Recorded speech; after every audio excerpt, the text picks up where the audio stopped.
A dub is needed. A dub is needed. This is Operation Silencio. Operation Silencio. Most likely this may be a board draft. I've already said this is probably going to be 1-1. But Operation Silencio. Hashtag Operation Silencio. I need some hashtag up in our live chat. I need some and everyone in the live chat, hashtag Operation Silencio. Operation Silencio. We need that dub. We need that dub, man. Okay, we need to get the thing away, man. Chelsea in the getaway. Yeah. So, Chelsea Man United, man. I haven't seen the lineups yet. And we have our boy in here, man. So, Red Devil. I am not yet seen the lineups. Have you seen the lineups yet? I've seen the United lineup. I haven't seen either yet. Okay. Haven't seen either. So don't say anything yet to me. So I am just anticipating and so forth. So look, I think the lineup will be pretty much the same that we saw. As for United, I'm not sure what we're going to see, but I think it might be similar to what you said. So I don't even want to know what your thoughts or emotions. Let's just go straight to it. So let me pull up the thingamajig right now. So let me just pull back, share screen, and then we will react instantly. Okay, let's go. Oh god, okay. So I see the comments. Chelsea. Oh no! Don't say it. Don't say anything. Just say it. All right. So let's write. Okay. Boom. So let's start with. So we start with Chelsea. So Mendy in goal. Okay. Yeah. Back three. Rudiger, Christensen, Azpilicueta. Fine. Chilwell, Kovacic, Kante, Hudson-Odoi. Mounts. Oh! He dropped him. Finally.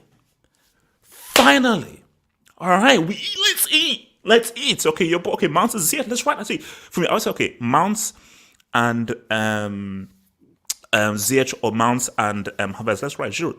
This is interesting. Chilwell, I'm not happy. I think it should be Homeboy, but that's fine. Okay, so let's not look at United. So, okay, well let's start from here. Okay, so De Gea in goal. Yep. Shaw, Maguire, Lindelof. I think this is what we said. I think. Yeah, I knew on your channel. Yeah. Yeah, I knew he wasn't going to play Bay. Although I wanted Bay to play, I knew he was going to play. So Fred and McTominay, double pivot. So yeah, he's going for a.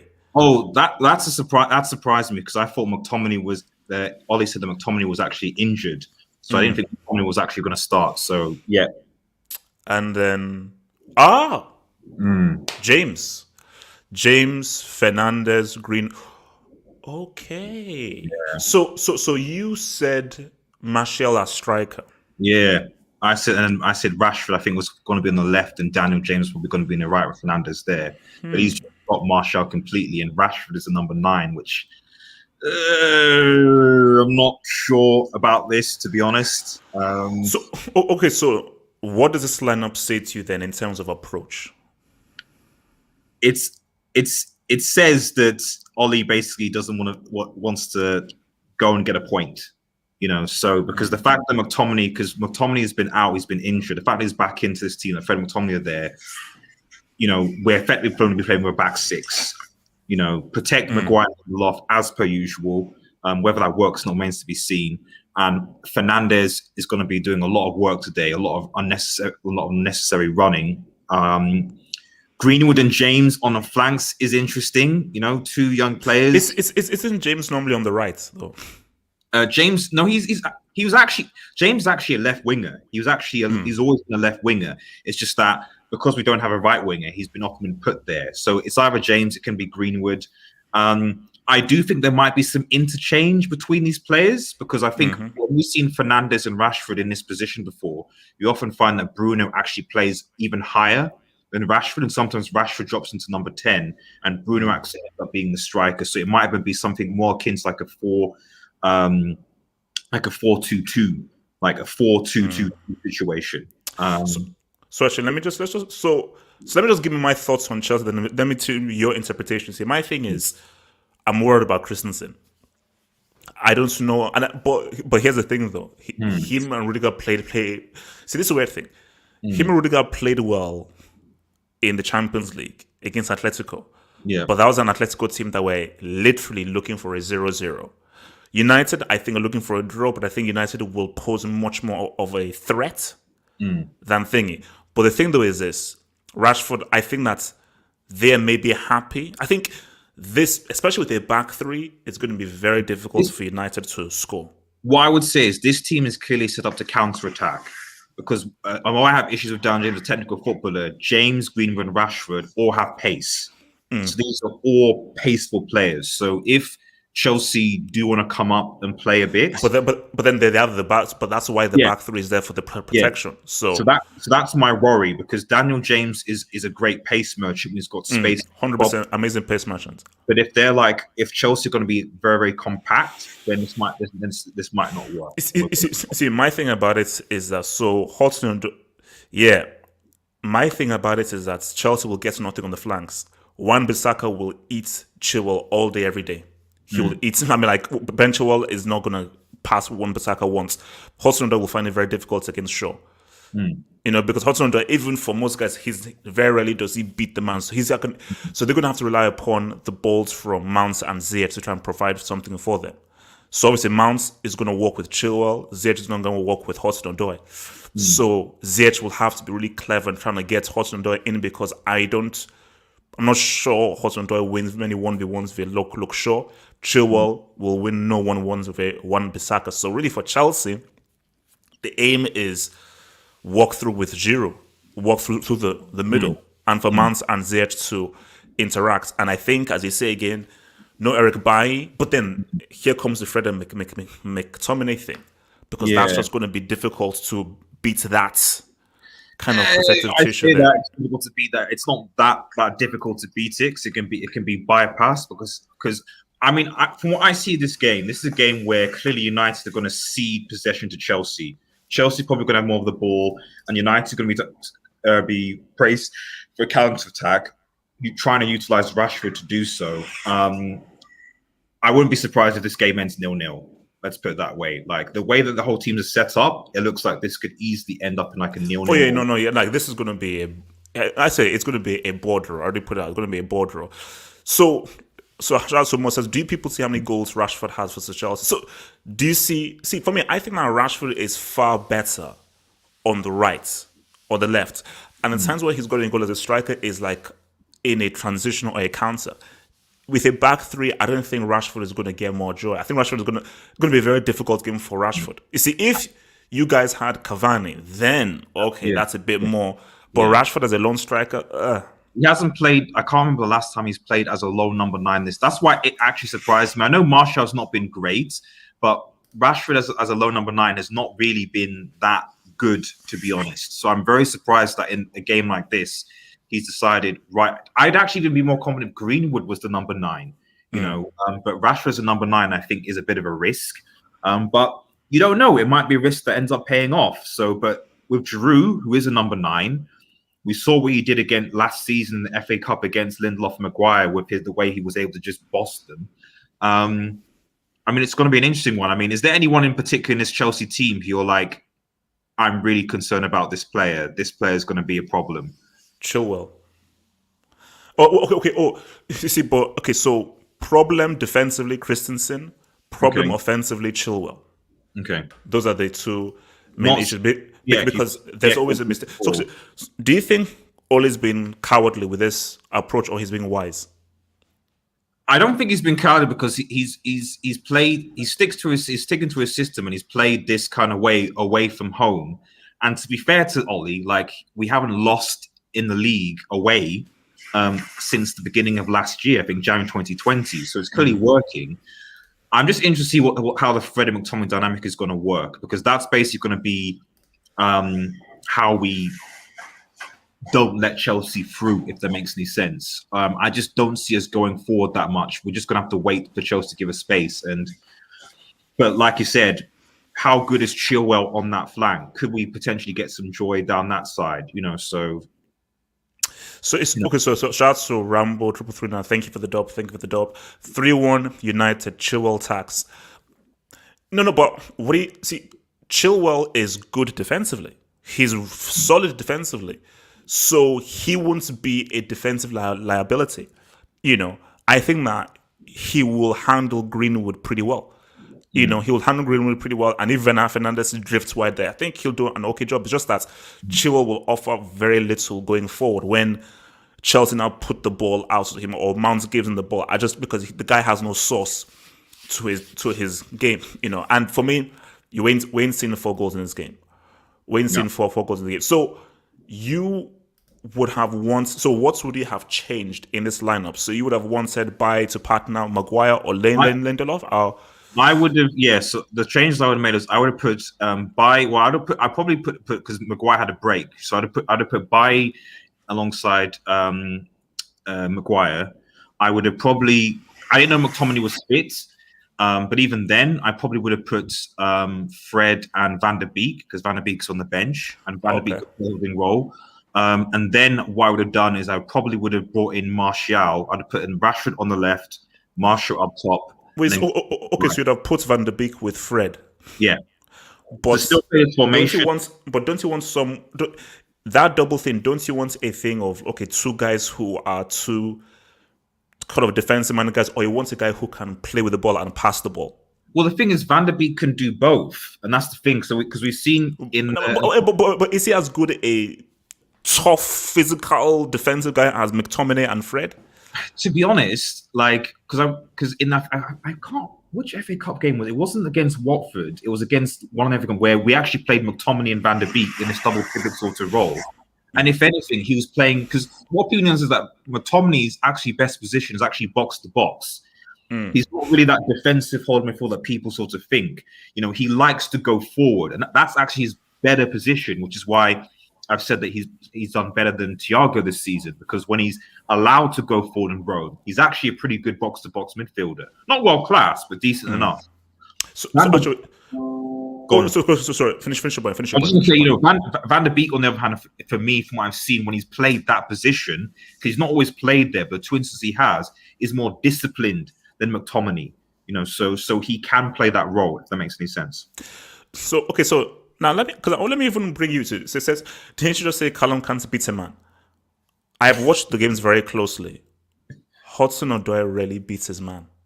Okay. Rarely does he beat a man. Now let me ask you. Are you scared of Hudson-Odoi? Or how worried are you of the threat of Hudson-Odoi? He's going up against Luke Shaw, isn't he? So in that case, not that scared, because you've got Shaw and Daniel James on this. And while Daniel James is good, is somewhat good defensively, unlike Greenwood. That's why for me the right-hand side is a bit of a worry, because Greenwood doesn't track back that much.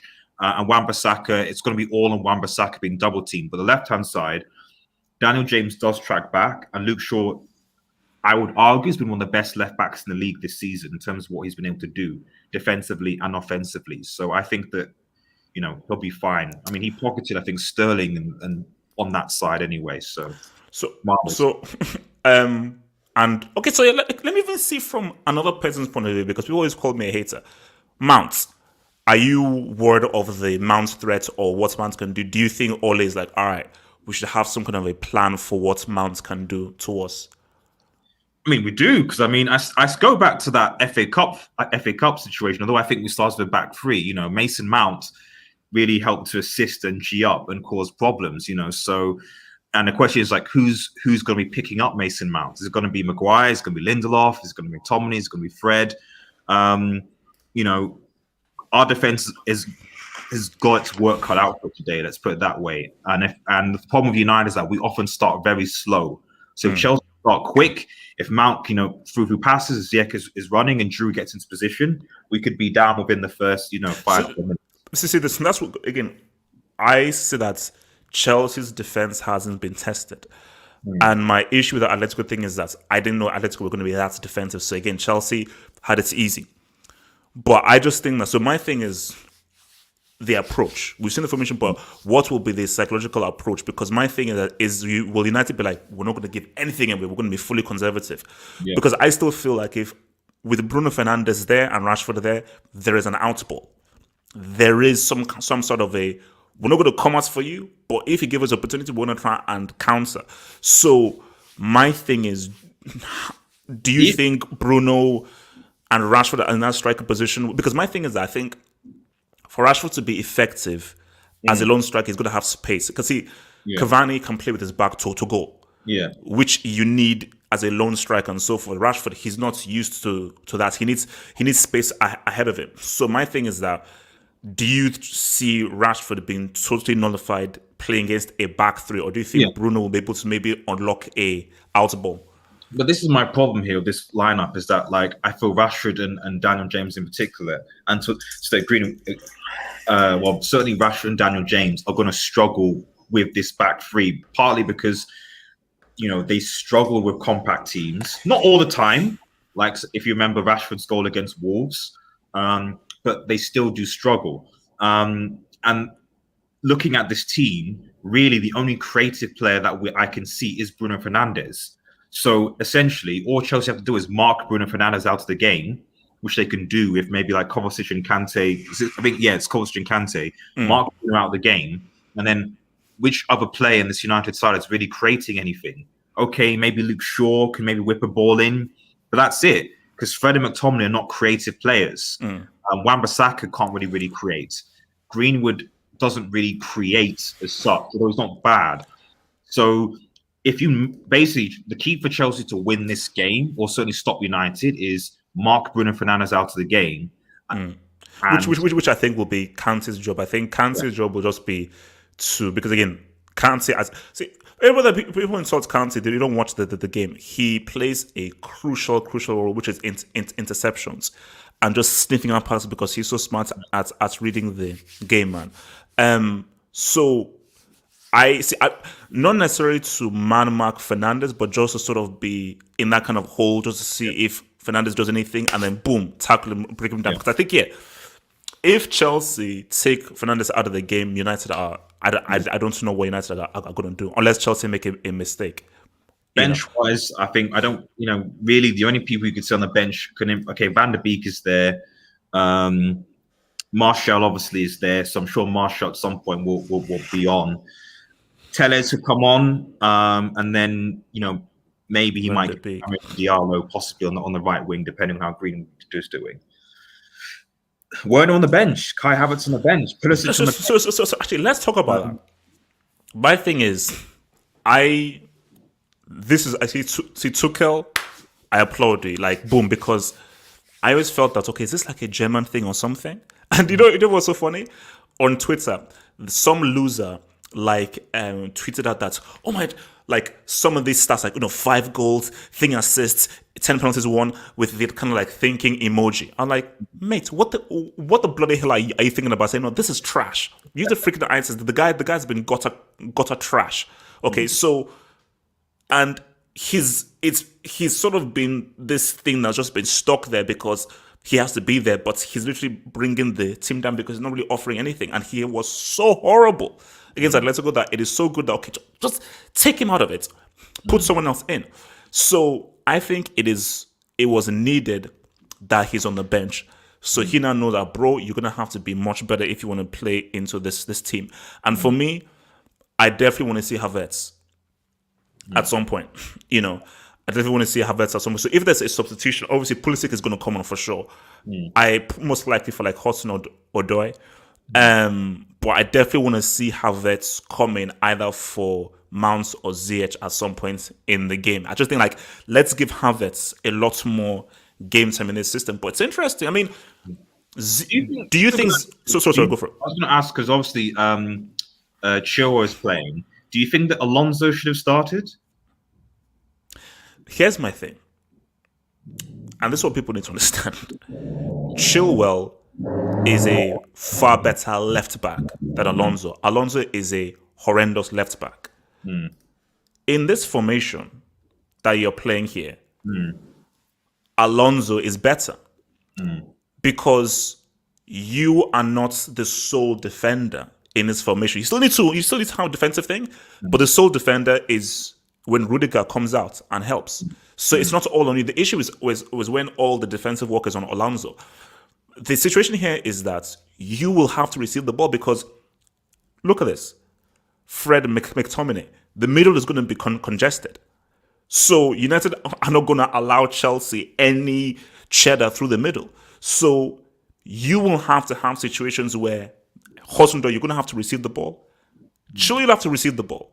And when you receive the ball in those attacking situations, do you have the ball control, the balance, and the ability to find your cross, find your pass, find that space, and say, what's up? Chilwell, I'm sorry, from the games I saw of him, his on the ball ability is class B. His on the ball ability is class B. So it's almost as if like Wan-Bissaka can go to bed. Wan-Bissaka, this is going to be like one of the easiest games for Wan-Bissaka. Like, bro, I can do this in my like. Does anybody think, live chat? Do you think that Ben Chilwell will beat? Even better, do you think Wan-Bissaka will allow Ben Chilwell to put in a cross? I'm not sure he'll even allow him to put in a cross. He's not going to get he's not getting past him at all. That's never happening. We'll even allow him to put in a cross.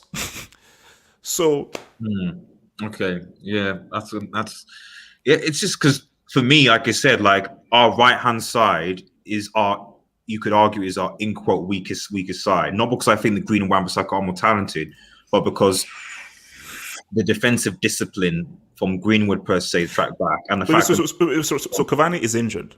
Yeah, Cavani's injured. Yeah. Okay.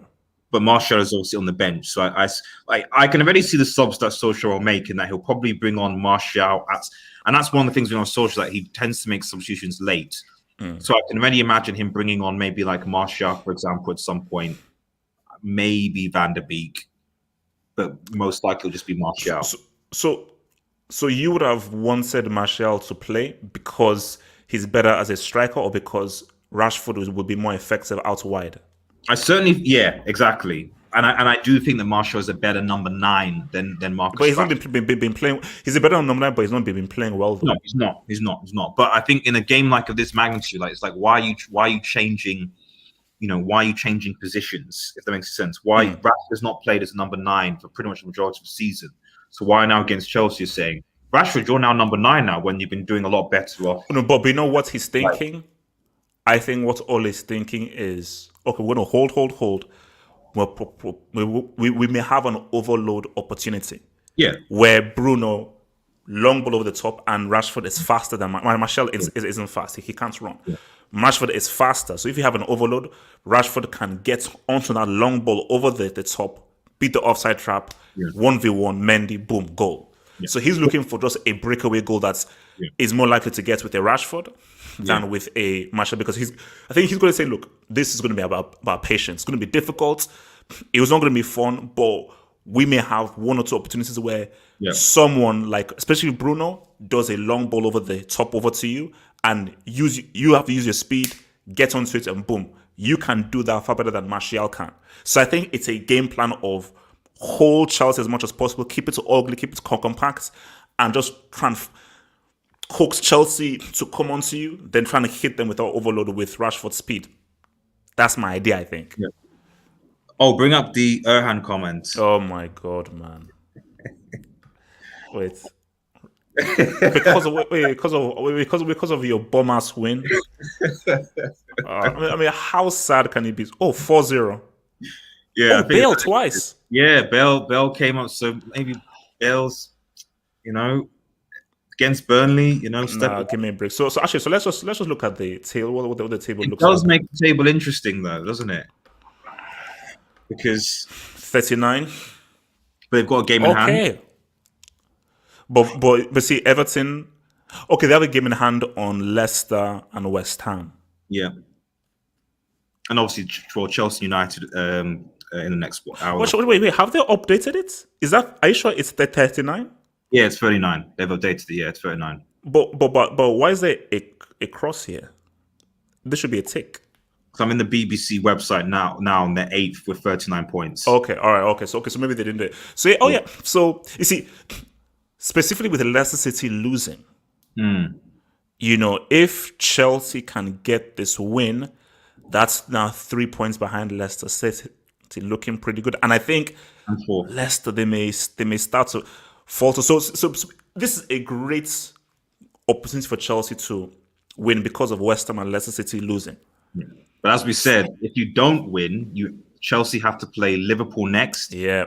Everton away. So for me, it's like, and then the preview we had, it's like, if United lose this game or draw, it's not that massive big of a deal, to be honest. It's not that. Although we Yeah, should, it's not that bad. It's not that bad because it's but not if, that bad. but if you lose, you're going to be facing a Liverpool team this week that obviously also wants to get into top four, that has the momentum, that might do something, and an Everton team who also has a game in hand, who also want to try and secure their top four, because they will obviously have, I think, a game in hand, or actually 2 games in hand over Chelsea at the end of this game week. So if Everton win both of those games, they're already ahead of Chelsea, even more so. So, bro, Okay, Europa League, man, Europa League. relax, bro. So, let's look at those scores, man. See, for me, looking at that lineup again, man. Sorry, wait, so JJ, they're saying Jota's back apparently. Oh, is he? Yeah. Next week. Next week against Chelsea, Jota's back. Anyway, sorry, go on, man. Go on. Oh man, fuck. So what are you so what are you saying here? Are you saying 1-0, 1-1? Are you still sticking with the so you're still sticking with 0-0? This has 0-0. I mean, this is going to be a nonsense game, man. I can see it, man. Because looking at how, like, from what I've seen with Tuchel Chelsea playing, it's not like they're blitzing and scoring loads of goals, and they are struggling to sort of create. So if you go out with one team that's struggling to create, is not scoring loads of goals, versus a team that's not really going out to attack you and is waiting for opportunity, it just screams a 0-0. I wouldn't be surprised if after 20, 30 minutes, I'm switching this off because it's just boring. But see, this is the funny thing though. Like, remember back in the day, Fergie days. Yeah. Chelsea United games were never boring. No. Because Fergie, okay, you can say, but Chelsea United games were like, no, those games were always very entertaining. Yeah. I don't really remember, I can't remember what season it was, where Chelsea won 5-1. And this is when Jody Morris used to play. And I think Jody Morris scored one of the goals. Yeah. Well, Chelsea won 5, and because I was like, what? But look, this was the days when Chelsea used to always finish 6th. But I remember when they beat United 5-1, I was like, damn. But then they left, like, Bradford say it the next week. But you see, so Chelsea United. So who do we blame here? That this is Chelsea United, and we're both agreeing, and maybe we're agreeing that this is going to be like a 0-0 draw or a 1-1 draw. Do we blame that the players aren't as good as they used to be back in the Fergie days, or do you blame the fact that the managers aren't as good? Who are we to blame that a Chelsea United game, we're saying, board draw, so forth? I mean, I think the overall picture blame, you could argue, is just the nature of this season, the amount of games, COVID, etc. Like, it is, you just think about it. You've just played Atletico Madrid. We've just been in the Europa League a day after or so. Then we've got this game. Then we're playing Crystal Palace midweek, and then Manchester at the weekend. You're playing, I think, Liverpool on Thursday, and another game in the week. So the amount of games, a short period of time, lack of rest, the injuries and stuff. I get why going all out is a problem because of and we saw that even the Leicester Arsenal game. They had 2 injured players already. So I think that's the big thing. But just in regards to how they're playing, I think it's just safety, really, because United and Chelsea right now, where, like, are Chelsea going to win the Champions League? Probably not. If they do, you won't see me again. So really, what is it that they're both playing for? Maybe an FA Cup and definitely top 4. So in that case, certainly from our point of view, from a United point of view, Ollie away from home all season has been much more conservative, almost Mourinho-like, and is like, I just don't want to lose. Just make sure I get a point from these top teams and then peace out, I'm gone.